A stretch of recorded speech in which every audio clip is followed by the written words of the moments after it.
En direct de chez vous, Jean-Michel Lamazerolle, RCF Charente.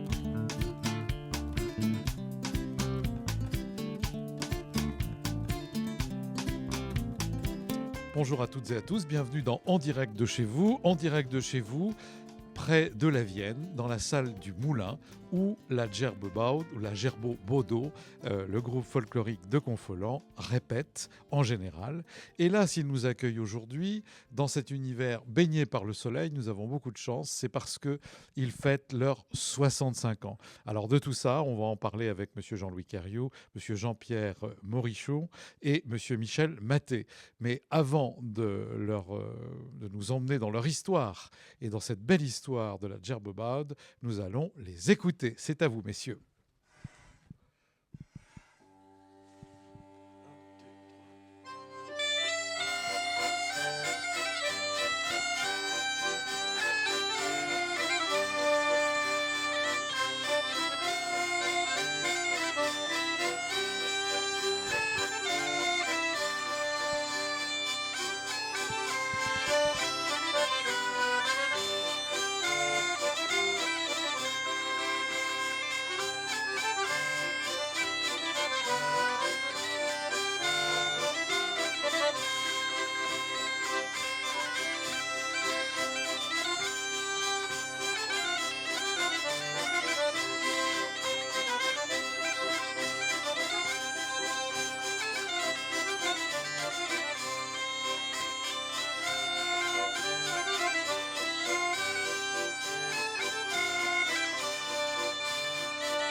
Comment ne pas être de bonne humeur en ayant entendu ces instruments que sont l'accordéon avec Michel Maté, la chabrette avec Jean-Pierre Morichon et puis la vielle avec Jean-Louis Querriou, qu'on appelle, paraît-il, le vieux de la vielle. Alors ça, c'était pour le petit trait d'humour. Bonjour Jean-Louis.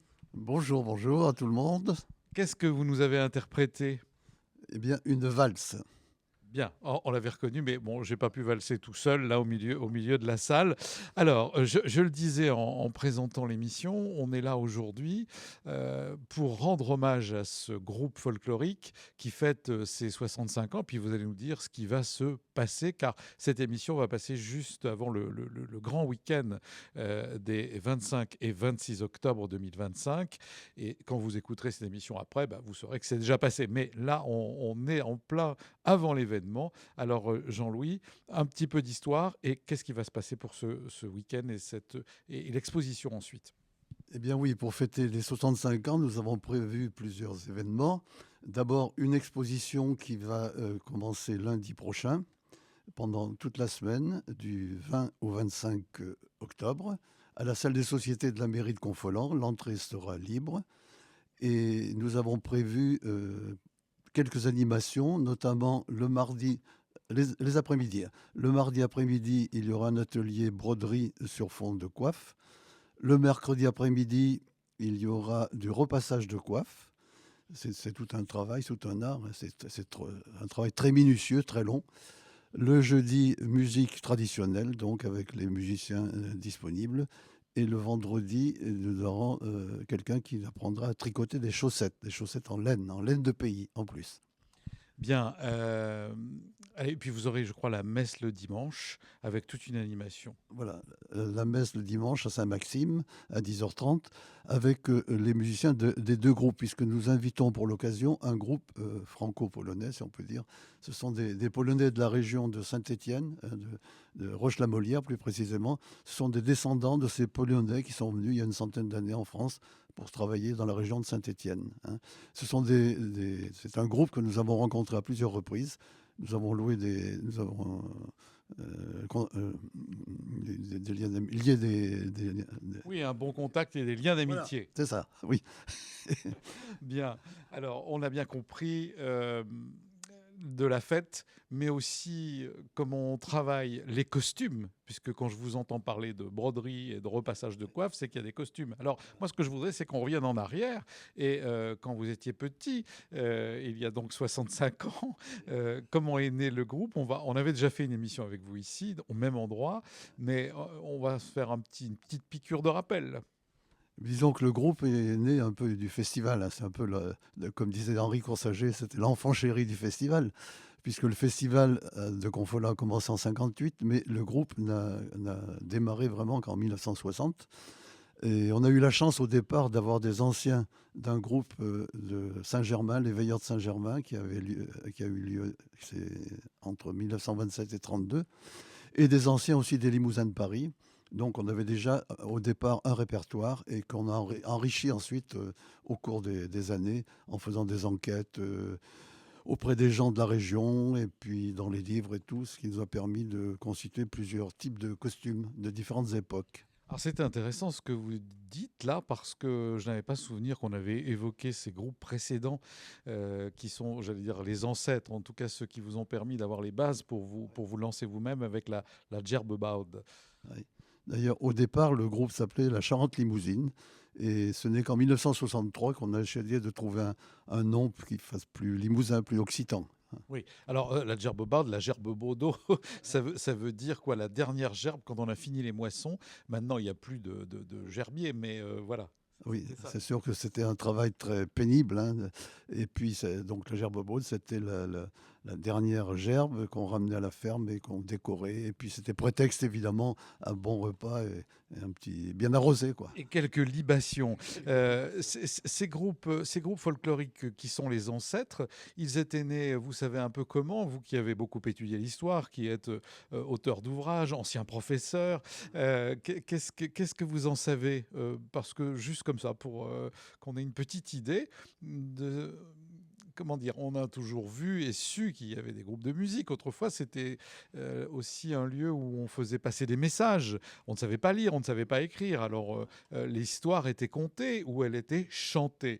Ce groupe-là, vous avez un peu son historique. Ces deux groupes-là, les Limousins et les autres. Oui. Eh bien, disons le groupe local, puis c'était Saint-Germain-de-Confolens. D'ailleurs, maintenant, Saint-Germain-de-Confolens fait partie de Confolens. Ce groupe a existé entre 1927 et 1932. Il avait été fondé par Jean Tellier, qui était un folkloriste limousin, né à Saint-Junien, et qui avait d'ailleurs une maison à Saint-Germain, ou Lessac plus précisément, et qui avait prospecté toute la région et collecté à l'époque. Dans ces années-là, c'était encore facile de trouver des témoins, et il avait collecté donc les danses qui ont servi de la base de répertoire, d'ailleurs de la plupart des groupes limousins, hein. Bien. Alors, en 60, la Djerbe Baud est née et commence à essaimer. Comment dire?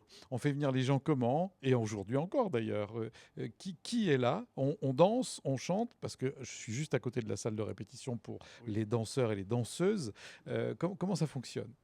Eh bien, disons que maintenant, nous avons un effectif très important, puisque nous avons plus de 80 membres actifs. Donc, ça va de 5 ans, en gros, jusqu'à plus de 60 ans, hein. Et nous avons 4 répétitions chaque semaine, puisque le vendredi soir, ce sont d'abord des petits, ensuite les moyens, et le samedi après-midi, les adolescents, et le samedi soir, les adultes. Donc, ça fait 4 répétitions chaque semaine. Essentiellement de danse. Nous n'avons pas beaucoup de chanteurs, hein. Mais je crois qu'aujourd'hui, vous aurez quand même un chanteur. J'espère bien, j'espère bien. Alors vous, votre histoire, alors, puis après je vais passer la parole à vos collègues, mais votre histoire avec la Djerbe Baud, c'est quoi? Eh bien, disons qu'en 1960, incidemment, j'apprends que des gens s'étaient réunis pour essayer de fonder un groupe. À l'époque, j'étais adolescent. Je dis, je vais aller voir, hein. Je vais aller voir la deuxième répétition qui s'est passée dans un restaurant tout près de chez moi, au restaurant Caïton, ancien restaurant qui n'existe plus. Et puis, ma foi, je suis tombé dans la marmite, si on peut dire, hein. J'ai commencé par danser. Bon, j'étais un piètre danseur, je n'avais jamais dansé. Comme j'étais un peu raide, les cavalières en avaient un peu marre, donc j'ai appris la valse avec une chaise. je prenais chez moi, j'avais un électrophone à l'époque, hein, et puis je prenais une chaise devant moi et je tournais. J'apprenais à valser avec une chaise. Et après, bon, après, il a bourré, enfin, toutes les autres danses qui font la base du répertoire, bourré, polka, scottish, etc. D'accord. Et vous en êtes venu à la Vielle par quel biais? Vous avez dit, bon, à force de danser avec une chaise, alors moi je suis raide, mais elle est encore plus raide que moi. Et mes cavalières me trouvent raide comme la chaise, peut-être. Alors je vais peut-être jouer de la musique. Et puis, j'avais toujours été fasciné par la Vielle parce que dans les années précédentes, antérieures, il y avait le restaurant Michelet, la mère Michelet, comme on disait, qui organisait des noces villageoises. Et j'avais vu des gens, surtout des dames et des messieurs, qui jouaient d'un instrument bizarre, qui tournait une manivelle. Et j'avais été fasciné par cet instrument. Mon père était musicien, mais il jouait du clarinette et du saxo, donc ça n'avait rien à voir.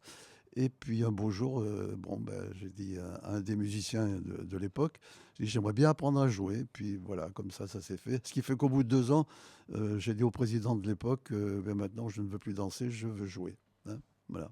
Voilà comment ça s'est passé.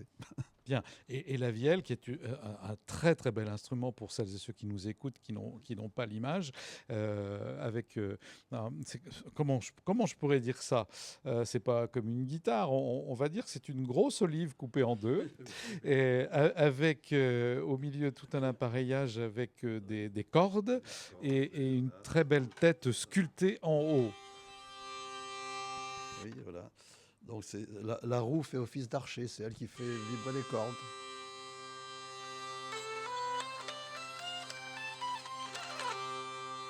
Voilà, et vous avez en fait, vous appuyez sur des touches comment dire, qui pincent les cordes et qui font le son. Oui, oui, on appelle des sauterons qui viennent dedans. Et donc on a une gamme chromatique, hein, des dièses, des bémols, etc. C'est un instrument connu dès le Moyen Âge, semble-t-il. Évidemment, on n'a pas de photos de l'époque, hein, mais Non, mais il y a des il y a représentations. des représentations, notamment à Saint-Jacques-de-Compostelle. On voit, mais à l'époque, semble-t-il, c'est un instrument beaucoup plus volumineux. Il fallait 2 personnes, une qui actionnait les touches et l'autre qui tournait la manivelle. Ah oui, d'accord. Un peu comme les orgues autrefois où il y avait les gens qui pédalaient et le musicien qui jouait. Semble-t-il, un instrument qui accompagnait les chants liturgiques, hein, à l'église.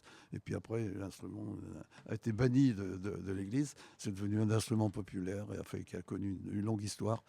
D'ailleurs, au Moyen-Âge, on ne sait jamais, quand il est question de vielle, on ne sait jamais si c'est la vielle à roue ou la vielle à archet, la vielle à arc, hein, ancêtre du violon, etc. hein. D'accord, merci pour cet éclairage, Jean-Louis Quériot. Maintenant, on va, avant que je ne passe à l'interview de ces deux messieurs, Jean-Pierre et Michel, donc aujourd'hui à Confolens pour ces 65 ans de la Djerbebaud, vous allez maintenant chanter, jouer, je ne sais pas, jouer, Michel. Une musique qui s'appelle le Tandillo. Le Tandillo. Alors, allons-y pour le Tandillo, accordéon, chabrette et vielle peut-être.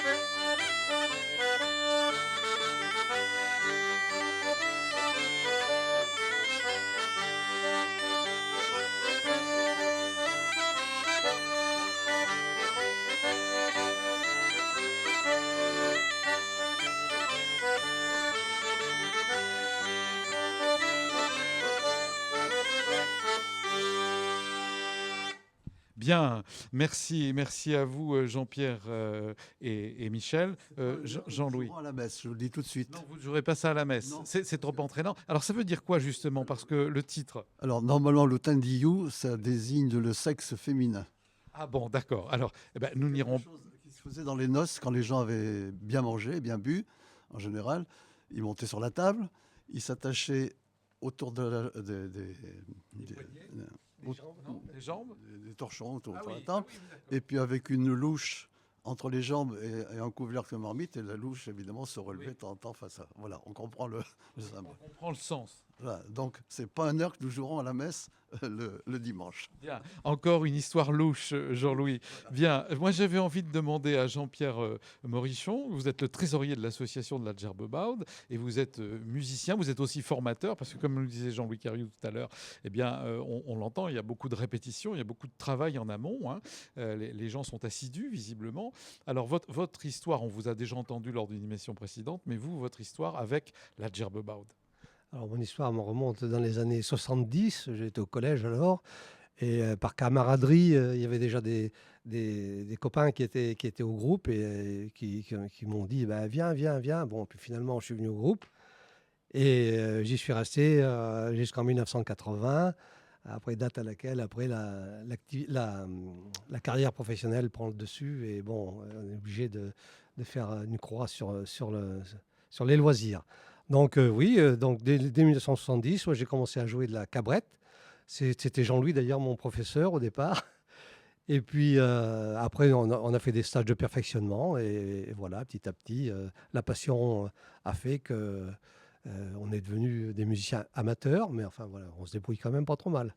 Voilà, et puis après un peu plus tard, j'ai aussi joué de l'accordéon diatonique et du violon aussi un petit peu. Voilà. Et puis donc en 1980, j'ai dû quitter le groupe, comme j'ai dit. Et puis, au moment de la retraite, comme je suis originaire du Confolenté, je ne pensais pas revenir, mais c'était sans compter sans Jean-Louis qui est venu taper à ma porte pour que je revienne. Bon, et puis j'ai hésité, puis finalement, je suis revenu avec grand plaisir d'ailleurs, et depuis, j'y suis toujours. Voilà. Bien, merci de votre témoignage, Jean-Pierre. L'instrument que vous avez, donc la chabrette, vous pouvez nous en dire deux mots juste pour que les gens s'imaginent un peu.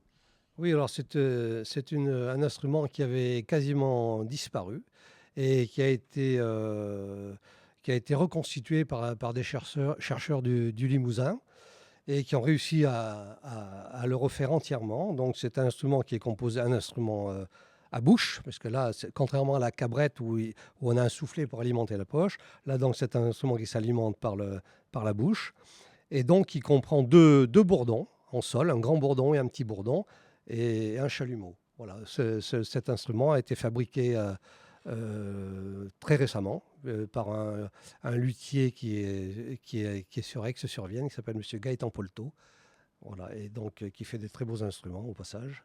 Oui, c'est très, très bien décoré, très bien sculpté. Alors, c'est pas une cornemuse, hein, mais c'est juste pour qu'ils aient un peu une idée. Vous soufflez dans une poche, dans une autre pratiquement, et qui insuffle l'air qui va aller dans les tuyaux sur lesquels vous allez jouer les notes avec les trous, comme une flûte. Voilà, c'est un instrument avec une anche double. Les bourdons sont des anches à clapet et le chalumeau ou le hautbois, c'est une anche double en roseau. Et voilà, donc... Alors, très bel instrument, simple et beau. Voilà. Oui, oui, tout à fait. Bon. Alors, à côté, merci Jean-Pierre. Michel Maté, donc on a souvent l'occasion de vous entendre et on ne va pas s'en plaindre.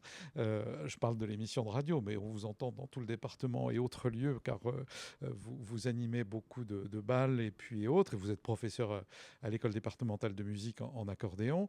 Vous êtes venu très jeune à la Djerbebaud, puis vous êtes parti et là, de temps en temps, vous venez leur filer un coup de main. Oui, c'est ça, parce que dans la famille, on était fans, du moins mes parents étaient fans du festival de Conflans. On venait régulièrement depuis que je suis tout petit. J'ai commencé l'accordéon à 8 ans, et puis à 10 ans, ma maman, Thérèse Maté, donc, est rentrée avec moi, ma sœur, toute la famille, à la Djerbebaud. Et puis après, j'y suis resté une dizaine d'années, et puis comme Jean-Pierre, eh bien, les choses professionnelles disons, j'ai quitté la Djerbebaud un petit peu avec regret pendant une grande période. Et puis de temps en temps, Jean-Louis m'appelle pour aller en Turquie ou à un autre endroit. Et puis c'est toujours avec plaisir de retrouver ce groupe. Ouais. Alors, ça me donne, merci Michel, l'occasion de dire que vous vous produisez dans le monde entier et que ceux et celles qui ont la chance d'être à la Djerbebaud, eh bien, voient du pays. Jean-Pierre. Ah oui, oui, tout à fait. Enfin, moi, j'en ai pas vu le plus. Mais enfin, en 20 ans, on a fait quand même quelques beaux voyages. À l'adolescence, je me souviens au moins la Bulgarie, l'Algérie, l'Espagne, l'Italie. Et puis plus récemment, les États-Unis, en Caroline du Nord, les Émirats arabes unis aussi, près de Dubaï. Oui, il y a eu le Japon. Jean-Louis est allé au Japon. En tout, oui, tous les ans, pratiquement, il y avait une sortie à l'étranger, quoi. C'est un petit peu le, le- le cadeau et le résultat du travail du groupe sur une année, quoi. C'est un petit peu la récompense de l'année, voilà. Bien, c'est cette famille Occitane et Limousine qui se promène dans le monde entier et qui, autour du 15 août, reçoit pour ce fameux festival de Confolens créé par Monsieur Henri Coursager.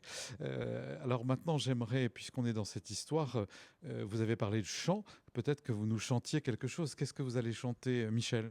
Ça s'appelle tout simplement La Gerbe About, c'est de Jean Rebier. Et puis, ça parle de cette dernière gerbe dont Jean-Louis parlait tout à l'heure, et qui est plutôt festif à la fin, quoi. Voilà. Bien, alors on vous écoute, les musiciens de la Gerbe Bard, aujourd'hui à Confolens pour évoquer ces 65 ans d'histoire. C'est à vous, messieurs.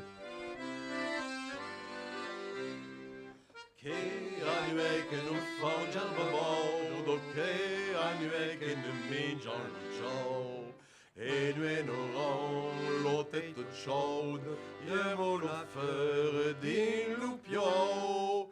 Nous som keeper chanta mai bør, porta node que vicare. Io n'aime mai mon goubelé, d'autres pourraient me créer. Io n'aime mai mon goubelé, canto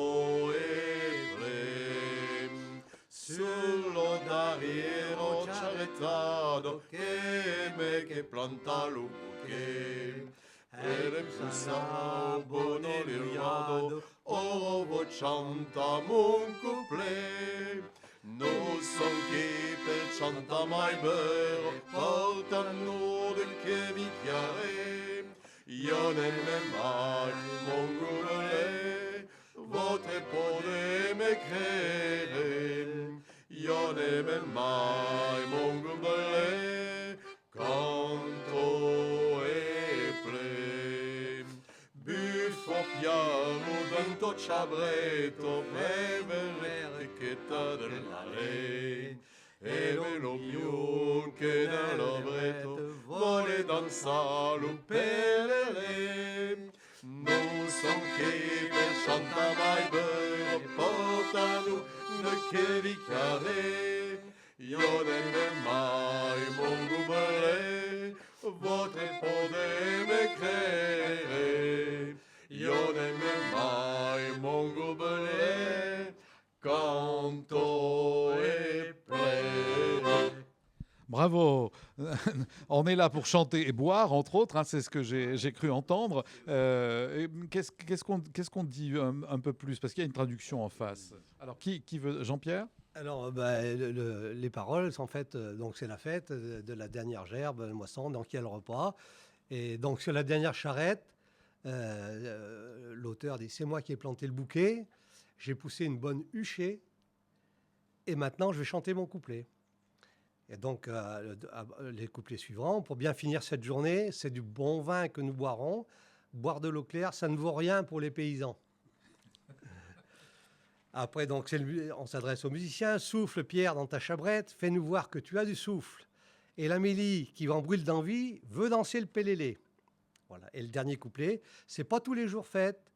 Ce soir, nous sommes contents. Nous avons assez souffert toute l'année du soleil et du mauvais temps. Donc, Et le refrain dit « Aujourd'hui, nous aurons la tête chaude et demain, la fièvre dans les cheveux ». Ah, c'est joli comme histoire. Et moi, je trouve que ça résume bien cette histoire de la Gerbe Boude, finalement, où on se retrouve pour fêter la vie et puis la porter ici et ailleurs. Alors moi, maintenant, je voudrais revenir vers Jean-Louis, ancien président de la Gerbe Boude. Qui faisait les frais de l'opération. Hein. Oui, j'ai bien entendu dans le chant qu'on allait manger le coq, en fait. Hein. Voilà. Bon, alors, Jean-Louis, on a parlé de ces 65 ans, des fêtes autour de ces 65 ans de la Gerbe Boude. Et l'avenir, comment le voyez-vous aujourd'hui, avec cet âge d'être sage? Oui, ça, je ne sais pas. Mais bref. Enfin, quand on écoute les paroles, c'est pas si sage que ça. Mais enfin, je veux dire, vous avez une certaine maturité maintenant pour envisager l'avenir. Oui. Mais l'avenir, surtout pour les jeunes, surtout pour la relève là, euh, qui est là, quoi, sous nos yeux. Hein. Donc, tous les danseurs, donc les petits, les moyens, etc., et même les adultes, ce sont tous des gens qui ont entre 20 et 40 ans, en gros. Hein. Voilà. Et je veux dire, ça ne se dément pas. Il y a toujours des gens. Je parlais tout à l'heure de famille.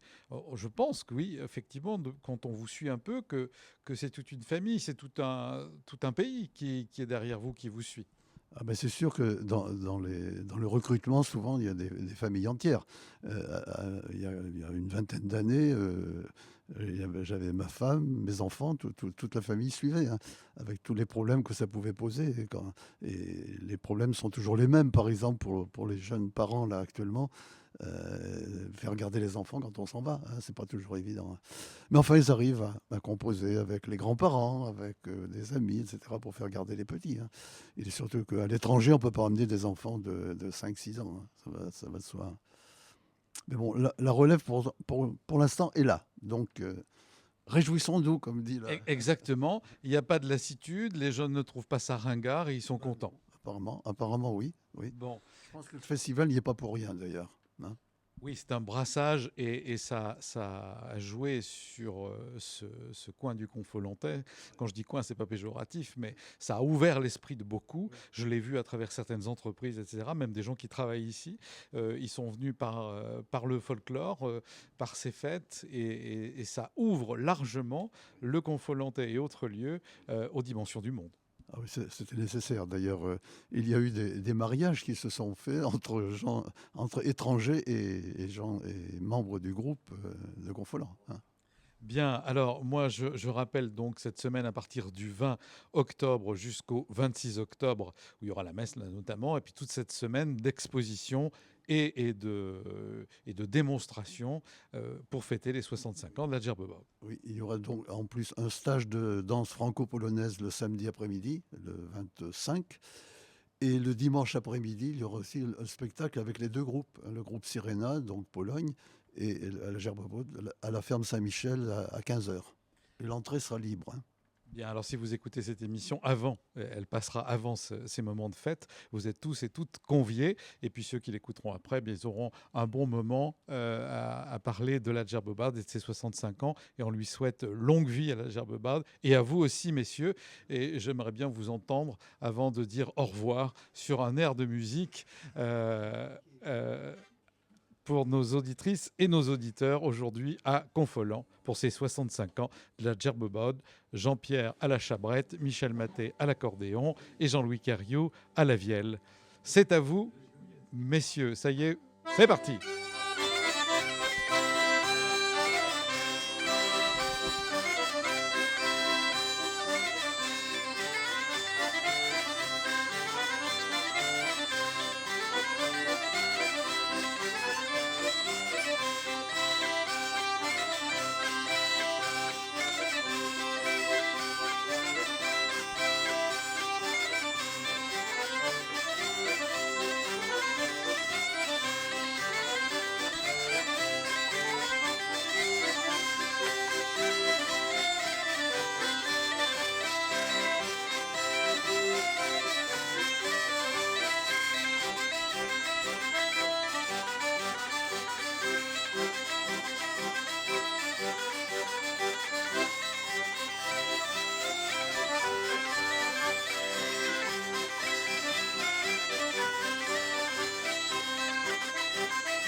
Merci à toutes et à tous et à la semaine prochaine pour une autre émission d'En Direct de chez vous.